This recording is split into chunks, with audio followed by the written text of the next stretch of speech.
Hi అండి, అందరికీ నమస్కారం. Welcome back to my channel. ఈ వీడియోలో రైతులందరికీ శుభవార్త అండి. ఈ నెల 18న రైతులతో మీటింగు. పీఎం కిసాన్ సంబంధించిన 2000 రూపాయల బటన్ నొక్కనున్న మోడీ గారు. మరి ఆ వివరాలు అయితే వీడియోలో తెలుసుకుందాము. దయచేసి వీడియోని ఎక్కడైనా స్కిప్ చేయకుండా ఎండ్ వరకు చూడండి, అప్పుడే పూర్తి ఇన్ఫర్మేషన్ అర్థమవుతుంది.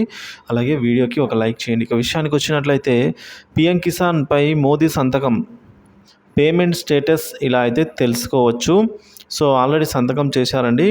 సో కేంద్రంలో వరుసగా 3సారి ప్రధానమంత్రిగా బాధ్యతలు చేపట్టిన నరేంద్ర మోడీ పీఎం కిసాన్ నిధుల విడుదలపైనే తొలి నిర్ణయం తీసుకున్నారు. సోమవారం ప్రధాని బాధ్యతలు స్వీకరించారండి. సో ఈ సందర్భంగా పీఎం కిసాన్ 17వ వాయిదా చెల్లింపు దస్త్రంపై సంతకం చేశారు. దీనివల్ల 10 కోట్ల మంది రైతులకు దాదాపుగా 20,000 కోట్ల మేర ఆర్థిక ప్రయోజనం కలగనుంది. పెట్టుబడి సాయం కింద 3 విడతలలో 2,000 రూపాయల చొప్పున ఏటా కేంద్రం ఈ పథకం కింద 6,000 రూపాయలు అందిస్తోంది. ఇప్పటివరకు 3 లక్షల కోట్లకు పైగా మొత్తాన్ని కేంద్రం రైతుల ఖాతాల్లో జమ చేసింది.